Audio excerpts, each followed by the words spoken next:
and extend to all of you a warm welcome to this very interesting event. We're talking about something that is clearly topical. U.S.-Russia relations, always been, since 1945, I guess. But now, it has acquired a different dimension. It has morphed in a different way, and we're really fortunate today to have really top experts in different areas of this complex relationship, but all of them bring a great deal of hands-on experience, knowledge, scholarship, and professional engagement. So we're really lucky to have everybody here today. Once again, welcome to this event convened by Bay Atlantic University and the Global Policy Institute. My name is Paolo von Schirach, your host, and I am the president of the Global Policy Institute, a think tank here in Washington, D.C., that works closely with Bay Atlantic University, a private university, also located in downtown Washington, D.C. For whatever it's worth, we're just walking distance from Lafayette Park, which is the White House. I don't know if that gives us any special standing, but I'll say it anyway. So today we are discussing U.S.-Russia relations. Again, I will not spend time reading to you or reciting to you the distinguished biographies of our panelists, because they've been sent to you in the flyer of the invitation that we've sent to all of you, so you have a chance to review their quite interesting and substantial credentials in this and other areas. Given that our time is limited, I just want to jump right into this and ask the first broad question, and I'm addressing it to Arnie first. What is Russia's endgame? In other words, we know about different things going on, including news that we've heard or listened to about the piling up of Russian forces at the Russia-Ukraine border, just to name one. Event or development of the last few days and weeks. But more broadly, as a student of these matters, what do you think that Russia's endgame is? Arnie.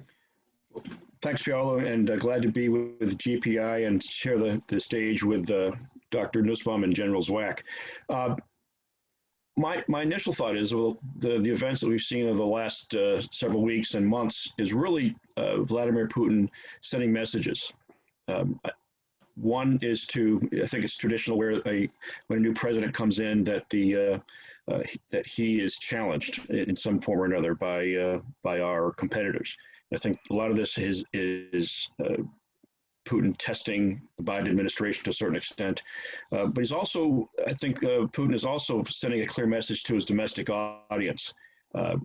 He is having trouble with, certainly with his popularity, which is still high, but experiencing some shakiness.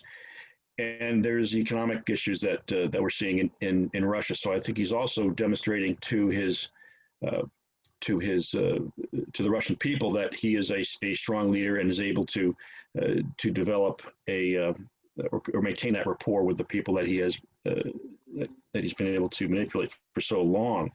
And then finally, I feel he's sending a message to the Ukrainian government, to the Zelensky government, in that again, sending clear messages that he wants to have a resolution, if not a resolution, then certainly items in his favor regarding Donbass and regarding pipeline issues and certainly within the Black Sea and Crimea. So I think all these are, to a certain extent, a demonstration of, I don't know if desperation is the right word, but certainly concern on the part of Putin. Okay, that's good for an opening. Daniel, what do you say on the same topic? Let me unmute, and again, thank you, Paolo, for inviting me, and it's an honor to be on the panel with General Zwack and Dr. Dupuy. So I agree with what Arnie said, and I want to put it in a structure that I like to use when I think about Russia. In my mind, Russia has three primary pillars of its geostrategy, and it has always had these three. They want strategic depth, they want a place at the table or respect, and they want a warm water port. So what does strategic depth means? It means they know how to spell Hitler and they know how to spell Napoleon. So they want strategic depth. How much is enough? And it's never enough, right? They used to have Poland and that wasn't enough, and now they don't have Poland and it's not enough. So they want strategic depth. They want respect or a place at the table with the big boys, as we used to say. Preferably, they would like to own the gavel and have everybody recognize them as the head of the table. They run into conflict with China on that. China thinks they deserve the gavel. But Russia always wants respect, and Russia always wants a warm water port. So with those three things in mind, I agree with Arnie that they are shaking a fist at Zelensky. They're appeasing their own people. They have some foreign adventures looking for warm water ports and to enhance their strategic depth. They're doing what they've always done. They push a pawn here. They take out their knight and their bishop there to see what the responses are.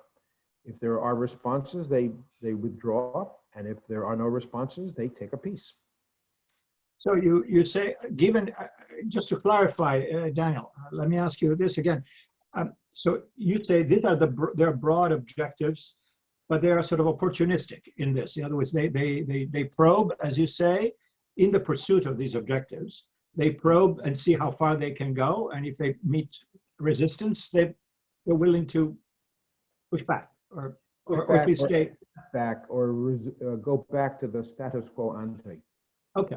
And so every time we push back and they go back to status quo ante, they wait a bit, they push again.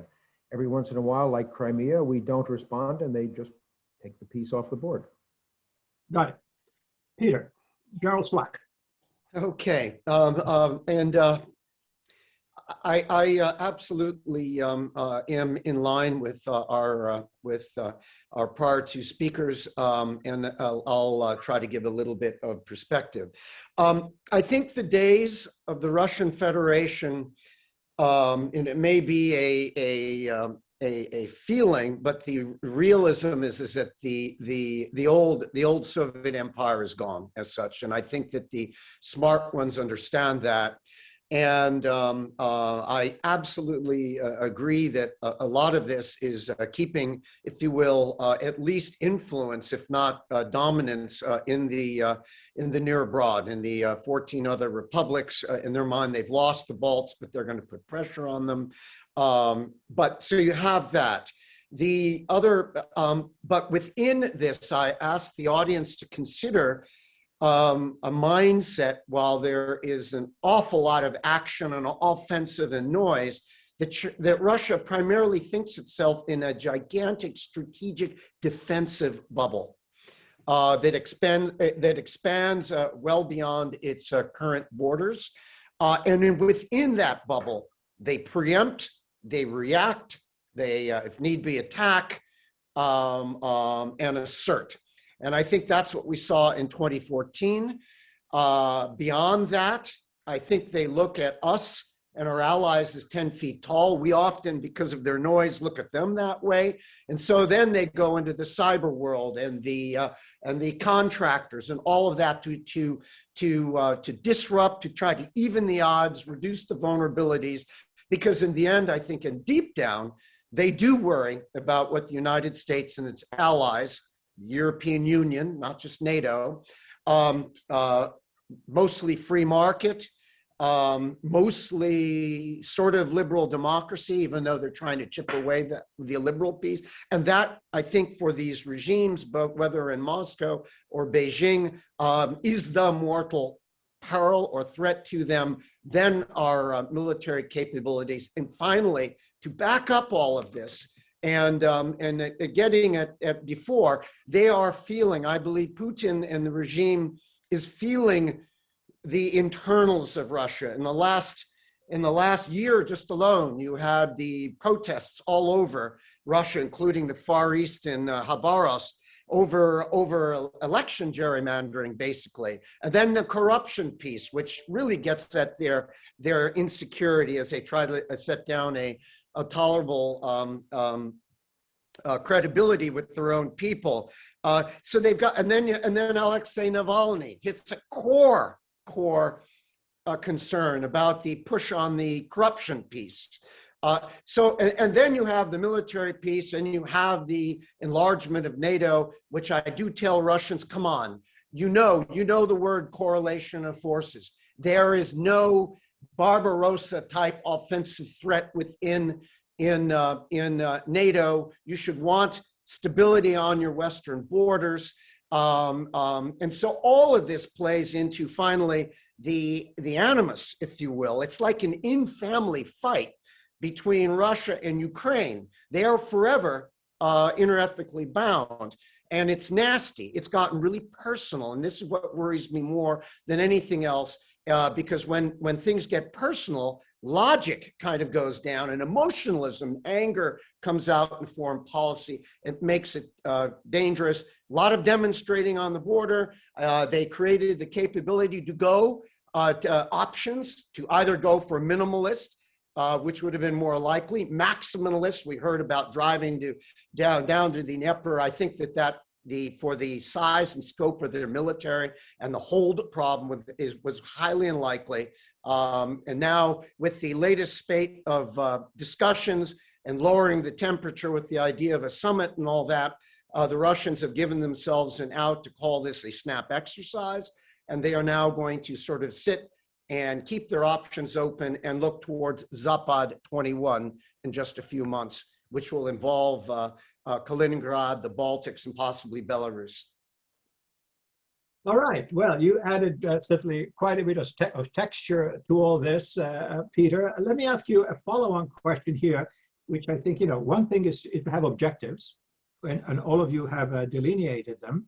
And in particular, this idea, which sounds preposterous, that Russia fears itself potentially under attack any day, especially, I don't know, against the Estonian forces there who are going to penetrate to the weak Russian defenses and march on to Moscow. I don't know. Sometimes I hear the same things. I say, what world are they living in? But that's you know this much better than I do. The next question for me, talking about objectives, is also sustainability of those strategies. And that leads me to ask you questions about the Russian economy. We know that Russia depends heavily on exporting key commodities that the world still needs, whatever is going to happen to our plans against global warming. But for the time being, oil and gas, still sell. Beyond that, there doesn't seem to be an awful lot, but a lot more than most people. Can you give us a sense of where do you see, I see somehow a mismatch between objectives and means, because the last time I looked, please correct me if I'm wrong, the Russian economy is just a little bit bigger than the Spanish economy, somewhat bigger, but not much. So we're not just talking, this is not China. So do they have what it takes to sustain all these things? Even these deployments at the border of Ukraine, I'm sure cost money. So how do you assess the vitality going forward of the Russian economy and the ability to sustain whatever policies, some of which can be expensive, in the next, say, 5 to 10 years? We'll go back to you, Arnie.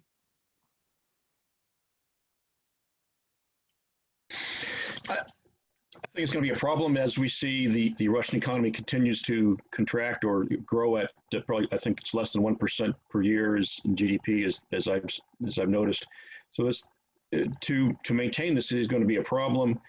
But I think they do have the ability to squeeze the Russian people further to obtain their needs to a certain extent. But there's going to be eventually there's going to be a leveling off where this is going to be a serious domestic challenge to maintain basic services and maintain their military and external posture, how they posture themselves in the near abroad. So again, near term they can probably do it. I imagine a Russian economic expert would know better than I as far as how long that would last and how they maintain that. But I think in the near term they can handle it.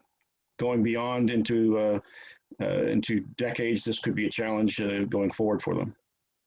All right. Daniel, same question to you. So Peter Zion, Z-I-E-H-A-N, looks like Zihan, wrote a book called The Absent Superpower. It was the accidental superpower of the first book and the absent superpower. Naturally, he means the US. I mean, he looks at other countries and says, what do they need to be successful? And one of the things you need to be successful is a population. And there are a bunch of countries around the world who have declining populations, and Russia is one of them. So if you project those trends, it's always risky to project trends, but if you project those trends, Russia really can't sustain a big land army. They can't sustain a great deal, so they have a bad hand demographically. They have a bad hand economically, as was previously mentioned, and they're selling a product that there's a fair amount of the world that says, we don't want it, we'd like to get rid of it, although there'll be plenty of buyers for oil and gas for the next 30 years anyway. But it's not a booming business. So they have that problem. Can they squeeze the Russian people? History says yes, but they no longer have the ethnics to squeeze. They've lost the 14 surrounding people, and they no longer can say a white Russian is the commanding officer and everybody else in the ranks is an ethnic. They don't have that. So I think they have very serious problems. The problem with having serious problems is that you end up in a use it or lose it situation, sort of as Germany did. Germany was always felt itself surrounded, and they had to go in 1914 and later. They felt they had to use it or lose it. And that's always the problem when somebody feels surrounded and feels that if they wait longer, time is against them. So I worry about that. I'm delighted that the Biden administration has sort of resumed relations with the allies to talk in a combined way with the Russians. Okay. Peter, how do you assess the Russian economy? Well, when I was there and up until middle of 2014, if you remember, the oil prices were still hovering up around $114, $116 a barrel. And the ruble was about 35 to 1 to the dollar. And now the oil is about 60% of what it was before. It's ticked back, and the ruble remains at 50% lower. And this really, really still hits out in the countryside. You have that. You know, I think that there's a certain aspect that Putin has, as the Tsars had. It's sort of a social contract with his people that continues to fray, and we see that going on right now. You know, and in the protests, and the pensioners are going out, and people are protesting in a way that they certainly didn't do during the authoritarian Soviet period. I think the time, and I think they know, is not on their side if they are continuing down this track. And in my mind, I try to visualize, imagine a patient in a hospital ER, and all the long-term vital life signs are going down, whether it's economy or ecology, demography, and much more than that. And when we look at the demography, it's mind-boggling. They've turned the death rate around to a slight growth rate, but they are somewhere around 145 million plus or minus. Friends, that's 40% of the United States, 1/3 of the European Union, and 1/9 of the People's Republic of China. Yet they have this enormous 11 time zone country that they've got to manage security across its borders. They're stacked in the West where they really should be stacked in other places, but that's where the Cold War baggage, and that's where they can proclaim their threat. So you have all of that going on. And as Daniel mentioned, yes, it's hard with that to have a full volunteer contract army when your economy can't quite get there. So when you are launching major operations, which they haven't done within because they ostensibly weren't in Donbass, and Syria was all elites, you are very wary of sending your army into a sustained long-term fight and occupation when your military is 30% conscript that are patriotic Russians. but don't necessarily want to be there, and nor do their mamushke or babushke want them there either. So I think they've always got to be looking over their shoulder. The last point is, I think they're managing it. They frankly done, in my mind, a pretty remarkable job managing a really difficult time and sanctions between 14 and 21. But it is, but they've had to sell their souls. They are in this transactional partnership with China. And that border Russia has with China is about, imagine, to Americans, we having a border, imagine if China were Canada, how, and Mexico would be the Caucasus of Central Asia, how that would fuel our threat perception. I end on one other thing, on a historical note, and it was touched on earlier, the West and all that, we would go blue in the face and come on, you know, nobody in the West wants confrontation, but we're coming up now on the 80th anniversary on June 22nd of Barbarossa. And they will point at that and said, that came from the West, 20 to 26 million of us Soviets died.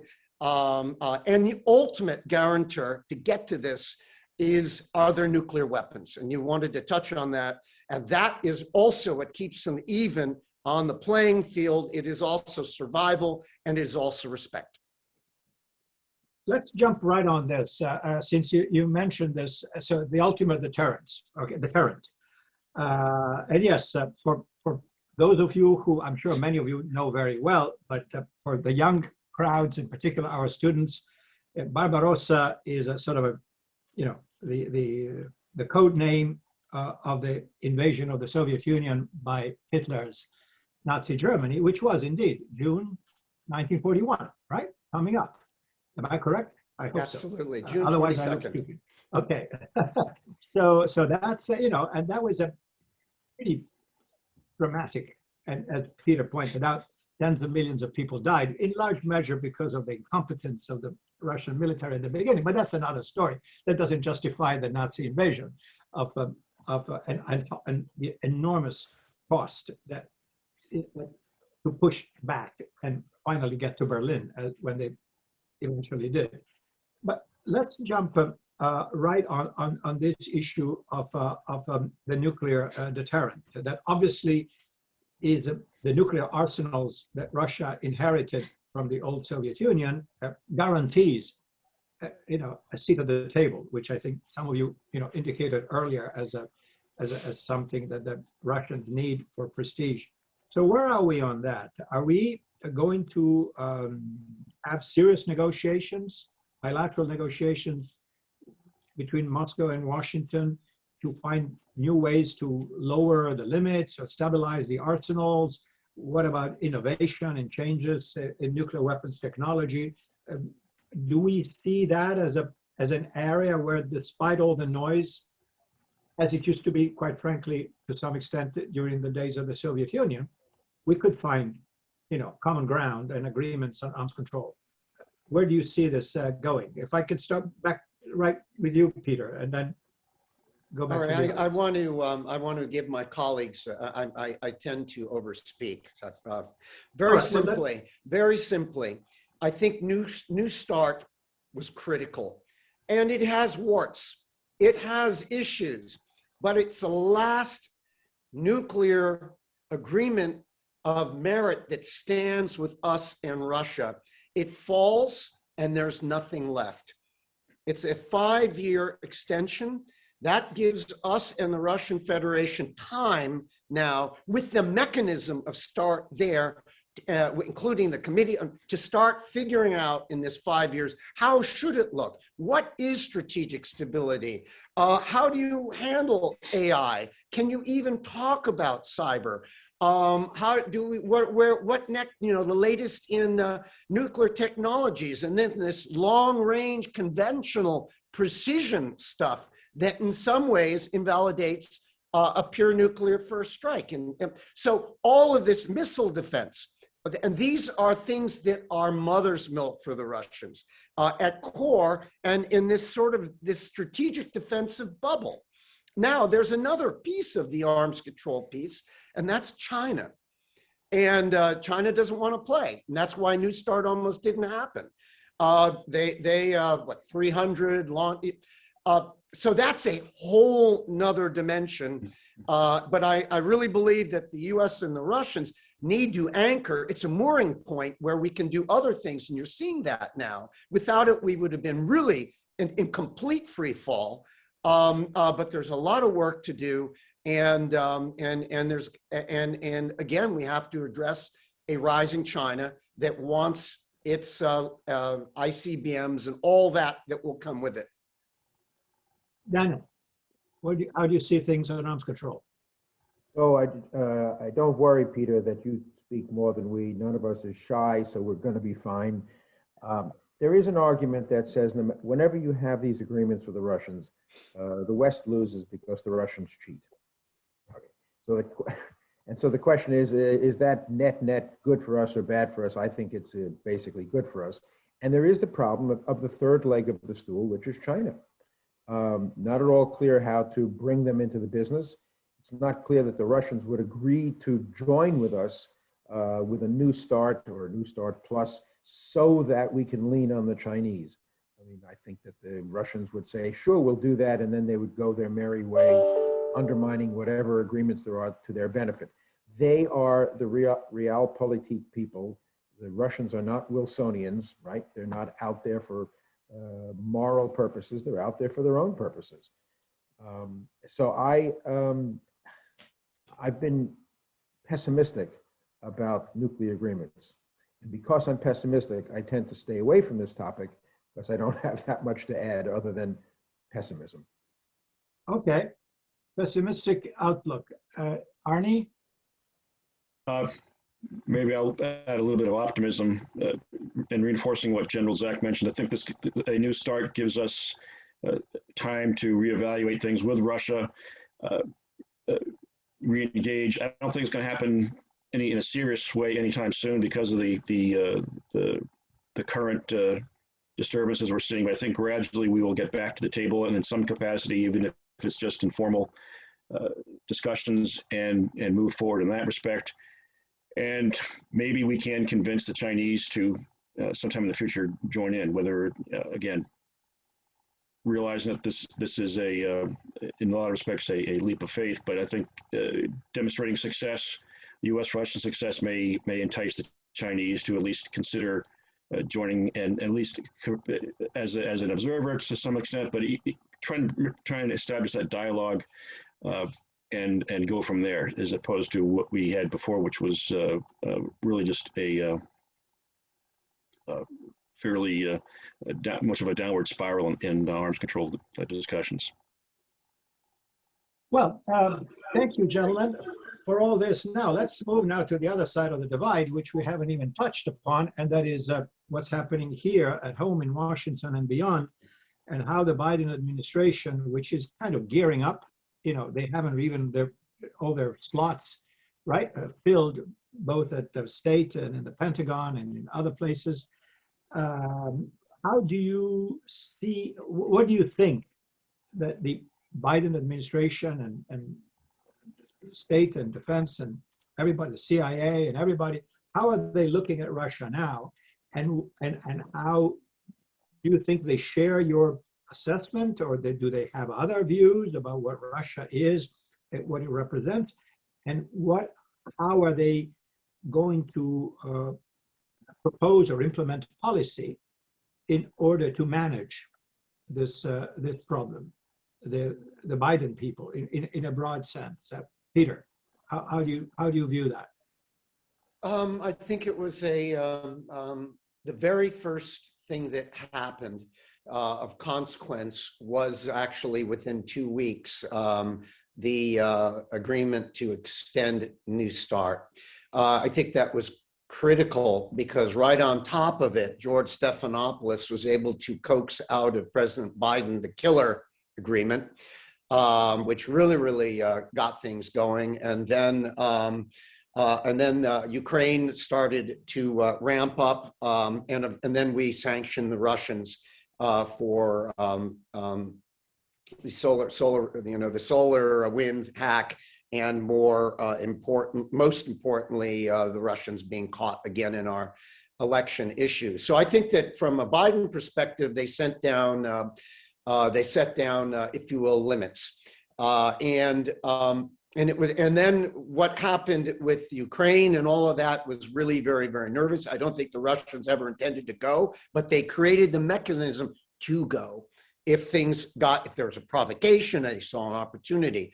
But I think the most important thing, you talk about signaling, that I think has been mostly lost in the middle of this buildup, when the tensions, we decided not to send 2 destroyers through the Bosphorus into the Black Sea. And in my mind, that helped kind of lower the temperature because there were going to be 2 destroyers. They're going to be in the Black Sea, in international waters, but we already had stuff. And it would have just agitated the Russians even more.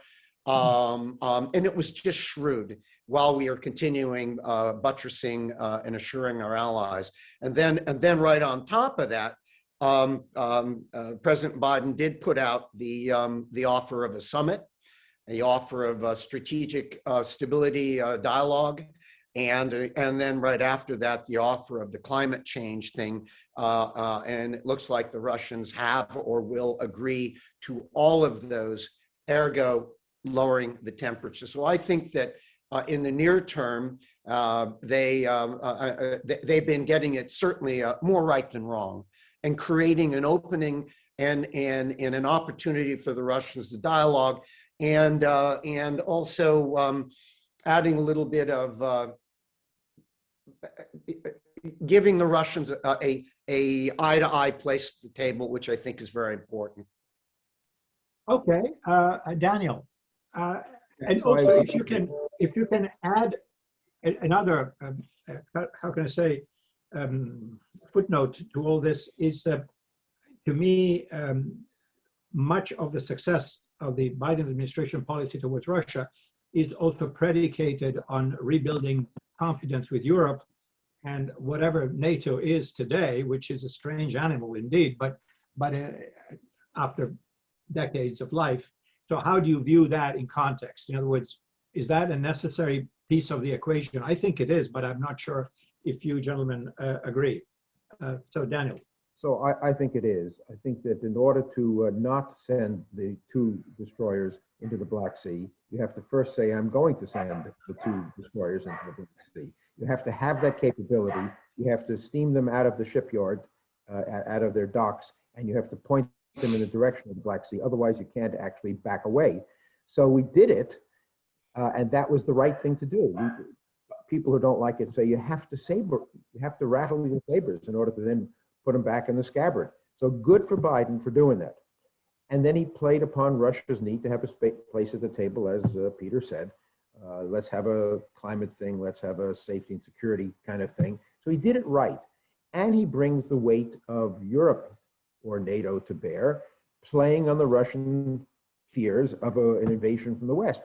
We can say all day long, there's nothing coming from the West, don't worry. But A, they can spell Barbarossa, and B, the Napoleonic troops were a very big mishmash of nationalities. Napoleon picked up French and Germans and Belgians and et cetera, et cetera. If you need a good book, read Christopher Clark's the Iron Kingdom, History of Prussia.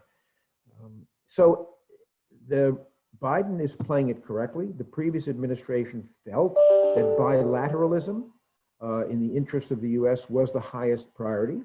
And the Biden administration has gone back to collective security, multilateral negotiations, what we all grew up with post-World War II. Trump administration was a reversion to an earlier kind of American policy, not the one we grew up with, and so perhaps we were uncomfortable with it, but it was not unknown in American foreign policy. Biden has picked up the mantle that we've had since 1945. I actually want to make a comment about economics and oil prices, if I can intrude this, Paolo. So when the price of, when the ruble declines, when the ruble gets deflated, every barrel of oil they sell, denominated in dollars, is worth more rubles, right?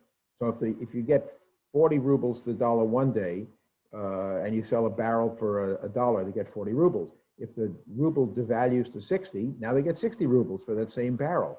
So the bad thing about devaluation that we think is actually not so bad for spreading rubles among the population in their social contract. So deflation has a value. It's no good for buying foreign goods, but it's very good for paying domestic debts. Okay, good point. Arnie, what do you see? Well, regarding the economic point, I'll let Dan stand with that. But as far as the Biden administration, again, not much I can add to the previous comments, but the administration has taken a very measured approach, and it seems to be one that has shown results as far as bringing Russia to the table and giving a sense of confidence and building having these confidence building measures established for going forward. So I hope that we can continue to maintain this dialogue and this approach going forward. All right, let's now look at more closely at a more granular level about the issues on the table. One issue that surprisingly has fallen off the table, and a year ago was the headline every day, was Syria, right? We were there, and what was going on in Syria, and what Trump was going to do, and withdraw, and whatever, Raqqa, the Kurds, and of course Russia being there and supporting Assad and what have you. Is this, the issues disappeared? Not that, empirically disappeared, but certainly it's not news anymore. Not that the situation in Syria has improved that much, it seems to me, for the poor Syrians and the millions of refugees who are in Turkey and in Lebanon and in Jordan, wherever they are. It's a dramatic situation. But does the administration, as far as you can see right now from the early moves, consider a settlement in Syria a priority of any kind, and the Russian, sort of the consolidation of Russian influence in Syria and beyond, considering also, the whatever, how can I say, the challenging but active cooperation at some level with Turkey, right? That Russia has managed to achieve in some fashion, given Turkey's interest in Syria's security as a neighboring country. How do you view all this? Is this a big deal or not? Syria, or is this just a kind of a sideshow that we're really not interested in anymore? Let me start with you, Peter.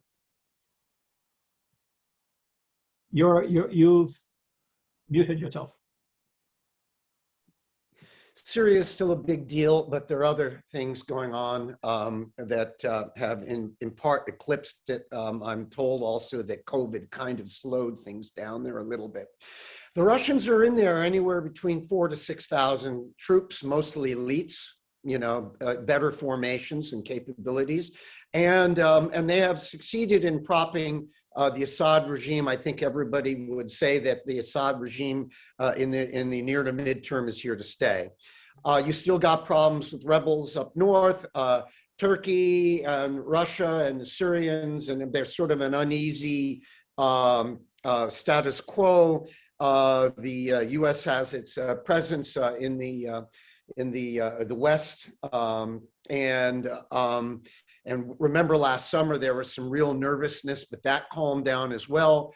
Now I'll tell you where there's potential problem in my mind is the role of Iran in Syria, because Iran is still there with the Shiite proxies, and it's still in the south, and it still is working its business across that way. They're not necessarily, as you know, friends with Assad, and they are linked with Hezbollah in Lebanon. Well, that agitates a pragmatic partner of the Russians, which is what you could call the Israelis.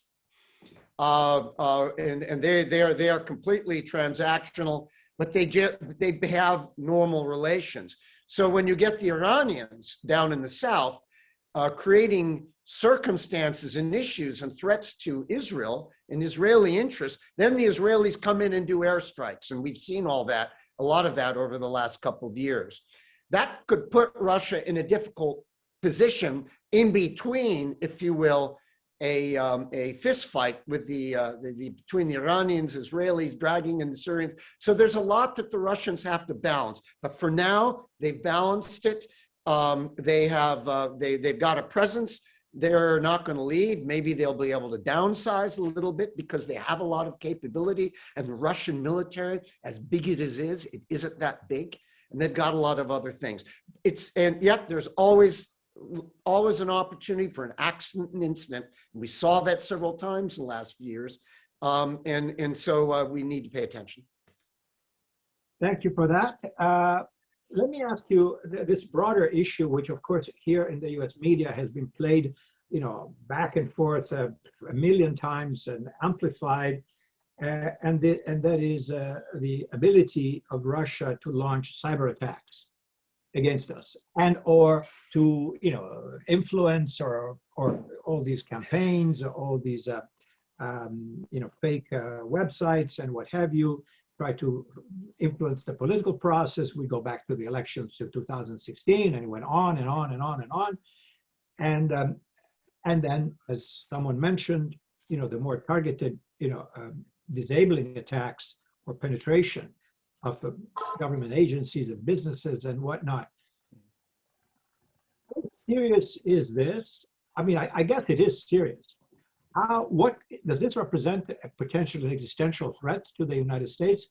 And if so, what do we have? What tools do we have in our toolbox to really convince the Russians, say, hey, stop doing this, because or else? Or are they just having a free hand, and we only find out months later, after we've been penetrated, that something really bad happened, and that potentially at some point these cyber attacks can become disabling? Let me ask you, Arnie, first. Thanks, Piero. So this is a problem we've been experiencing for the better part of off and on 20 years now, and it's getting worse. But you mentioned it earlier, trying to determine attribution for these is very difficult, and sometimes you don't realize it for weeks or months afterwards. So there's always people who want to take on a more offensive cyber approach from the United States, but that's very, very risky because there'll be a lot of collateral damage involved in that. So it's something that we need to address very, very seriously, not just from a domestic political aspect, which again we saw during the election season, but also from a operational standpoint. I mean, the ability to go in and actually damage assets, physical assets through hacking, through industrial control systems is very, very real threat. And trying to deter that is extremely difficult. Again, so we don't know. We can determine where they're coming from, but usually that's after a period of investigation. We can always, initiate. The idea is to initiate counter strikes or a counter cyber strike, but that's also very, very risky in that you don't know who you're going after. I mean, you could, in fact, impact some of the some innocent parties involved that were unknowingly involved in this. So there's a lot of things we need to take into account. And not just from U.S. standpoint, but also from our allies and partners, because they're also extremely vulnerable, and we're still trying to get our arms around the exact magnitude of this threat. Again, both informational and operational, and how do we mitigate this? How do we prevent it from happening? And I don't think we have a very strong, at this point, very strong defense against it, because it's such a new and evasive threat that we're experiencing. Daniel, if I can just add to, if you can ask you to address this, but also adding this dimension, it seems to me, I don't want to be, too doomsday here, but this is actually, these are acts of war. I would call them active, but undeclared war. And it's asymmetric warfare, which is undeclared and at least officially deniable. Every time we say, oh, you've done this, we haven't done anything. We haven't done anything. Oh, but we know, down to the rank and the badge number of the GRU officials who were behind this and that attack, and we post pictures of them, etc. They say, we don't know any of that. So there is no, smoking gun, and they keep saying we haven't done anything. And yet this is asymmetric warfare, which certainly as a minimum distracts us, right? Because we have to devote enormous amounts of resources trying to track all these things and figure out what's going on, and down the line harden our targets, right? And make them as cyber attack resistant as possible. What do you say, Daniel? Is this just an irritant, or is this a serious problem? This confirms the old adage that the enemy gets a vote, right? They get to choose the battle space, et cetera, et cetera. I want to say something about Syria and then come back to cyber. Sure, please. Two things. First of all, Syria, like lots of countries in that area, is not a country.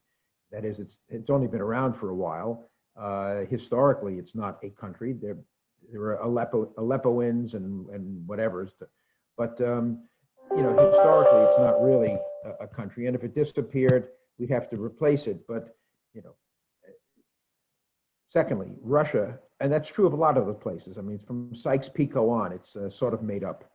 The second thing is that Russia achieves two of its pillars in being there. Remember, they want strategic depth. That's not the pillar they get.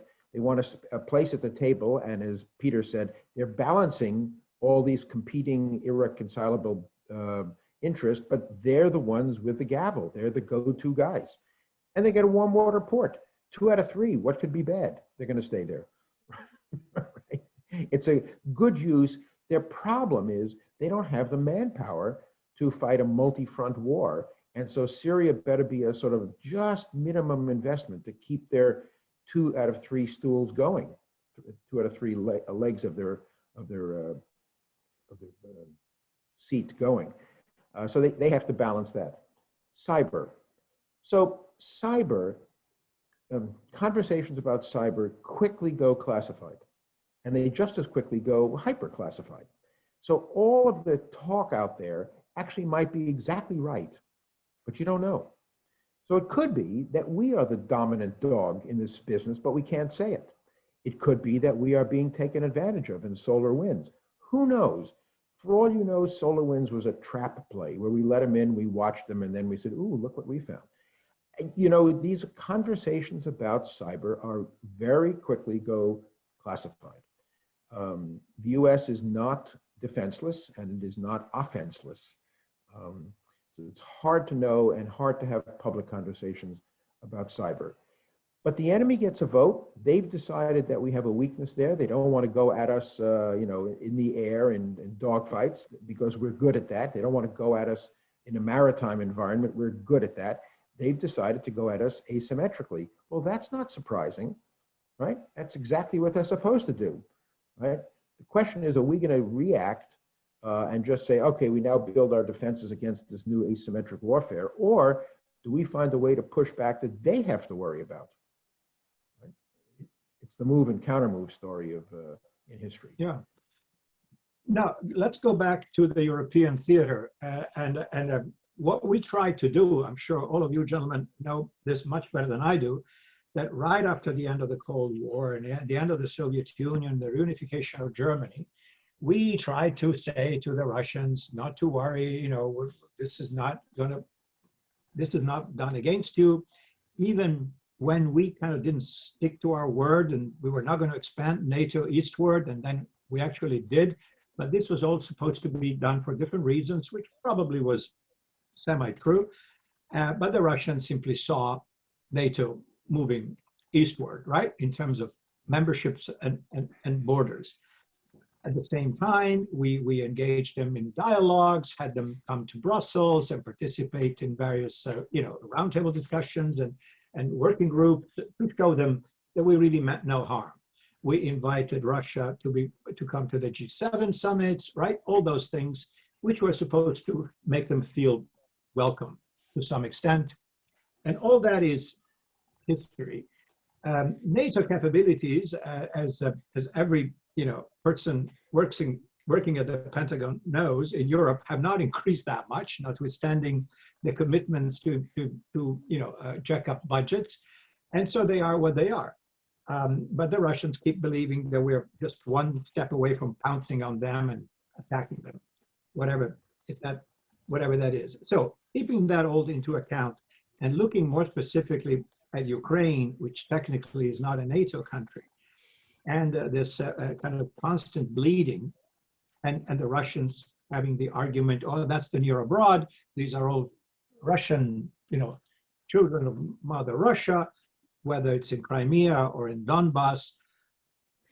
Is there a chance, again, that this is going to, that this can be resolved in any way? I mean, some of the sanctions against Russia came after the annexation of Crimea, and supposedly they're going to stay there until they give it up, which I think it's not soon, okay? If I can be optimistic here. So how do you see Ukraine in the broader context of security in Europe?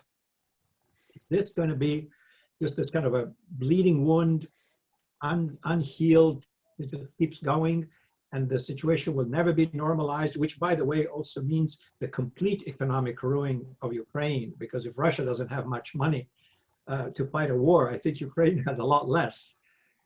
And we keep subsidizing the Ukrainians in some fashion so they don't go under. What's happened? What's the game plan on both the Central Front, if you wish, and Ukraine in particular, given the complicated history of this country with Russia? Peter.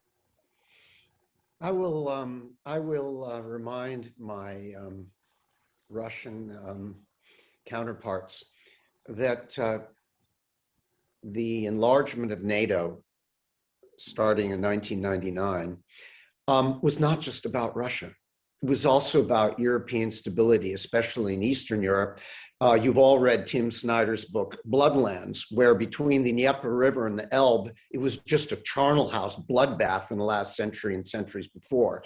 And for the first time in history, in their modern history, a lot of countries that have been caught in between now are part of some type of semi-safe security organization. And there's been no conflict within Europe. One, yes, the Russian thing is huge, especially after the lost decade of the 1990s, and the threat is there. There are perceptions. There is the Barbarossa. There is the threat. The Westphalian blue NATO arrows, heading east. What I also will ask Russians is, you're historians. Do you really think Russia, maybe you can get the satisfaction near term, that Russia would be safer in the mid to long term in a world without NATO and EU? And I'll just throw that thought out. You know the histories. These are lands when unlinked ententes, pacts, treaties, usually right wing and dangerous, and that usually traditionally is bad for Russia. And I get a lot of most of the Russians say Kvatch, but some will actually listen. No, we are in a difficult space. I believe that NATO, for the reasons I laid out, was important. I really do believe Russia, that NATO, nobody in NATO, including us, wants conflict or confrontation with Russia, full stop. However, NATO also, one of its fundamental precepts is we have an open door. No other nation can tell another nation that they can't aspire to NATO. And that's where we are right now in Ukraine. For a host of reasons, they're not ready for full NATO membership. But they are aligned through NATO's Partnership for Peace. Oh, by the way, it's dormant. The Russians are a member of the Partnership for Peace, NATO, back from the 90s. So we're in this weird space, and they are a partner. They're and they're deserving in many ways. And I think that short of conflict, the West, United States, and Europe will and should continue to support Ukraine in its aspiration as long as Ukraine itself doesn't go it alone and try to reunify or however. Last point, I think somewhere out there may be a negotiation conceivably, but it would have to be first between Kyiv and Moscow about the Donbass. But and while they're wrong, I would say you've read the polls. 98% of the Russians see the Crimea going back, the illegal annexation, as righteous, and they will go to war over Crimea. Full stop. So how we resolve all that is going to be very hard. But NATO is important for a whole host of reasons, for assurance, deterrence, and nobody wants conflict with the Russian Federation. Thank you, Peter. Just a quick, to address a quick question from the audience, which I guess we touched upon it before, but only indirectly, going back to Syria. A member of the audience is asking a question saying whether any of the recent developments, including America taking a lower profile in Syria, whether this may portend to a worsening of the refugee crisis, in particular, the flow of refugees that, as you know, have found safe haven in Turkey, and that's several million. Do you see that the refugee situation, based on what we know, what's happening on the ground in Syria, staying pretty much as bad as it is, or could there be spikes or other crises depending on how things end up in Idlib, which is still kind of surviving there? Any prognostications on that, about flow of refugees into Turkey? Anybody? I think we'll continue to see spikes depending on conditions on the ground. It's an unfortunate situation, but a lot of this, whether the U.S. takes a lower profile or not, I don't think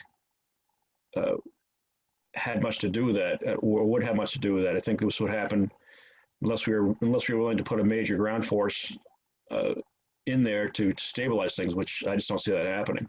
So these refugees issues will continue to spike, and that will again create additional tensions between Turkey and the EU. And I think something that I did want to mention was the Russian and Turkish dynamic, which has the potential to put a NATO, one of our NATO allies in a very difficult position with our NATO allies in Turkey vis-a-vis Russia. So I think that's another potential flashpoint that we need to consider very carefully, is the relationship of Turkey and Russia and the Syrian dynamic involved in this too. Gentlemen, we're really getting very, very close to the end of the time allocated to us, and I know many of you have other engagements. Last quick question: is there going to be a summit? I mean, we know Biden proposed one, possibly neutral ground, maybe. A Biden-Putin summit anytime soon? Is that likely? Or what let's say before the end of the year, probably likely. Within the next 3 or 4 months. What do you say? That would be the last point. There will be, as long as the next level down can figure out what they want to talk about and what they will agree with, and as long as it fits the political agendas of the main parties, right? As you move into an election time, Biden would like a win. We'd like to be able to conclude some positive things with the Russians, and they have their own equities. So I do want to say something quickly about Poland. Historically, Poland was between Austro-Hungary and Prussia and Russia, and it got squeezed several times. Well, now Ukraine is the new Poland, because Poland has been pulled into NATO, so it's not contested. But Ukraine, which I think may actually mean the middle lands in some language, that's right, is exactly the old Poland, where it came, it went, it disappeared, it got carved up. Right? And in the seams between armies, you have the action, you have the attacks. In the seams between great powers, you have turbulence. I don't know how to fix that. All right. Well, again, this is to be the last word. Very quickly, Arnie, any thoughts on the summit? And Peter, same question to you. Yeah, I think there may be a summit late this year. I don't know how much substance will be involved. I mean, if on one hand the president calls Putin a killer and then agrees to sit down with him, that may be difficult to square. But I think it would be valuable for photo ops, but I'm not sure how much substance will be discussed in an immediate term. Peter, same question. I believe there will be a summit. It may be maybe sometime during the summer, maybe later in the summer. Bottom line, and we saw this in the Cold War, presidents, especially those with the two nuclear arsenals could erase this planet in a few hours, need to have a relationship, even if it is an uncomfortable, distrusting one.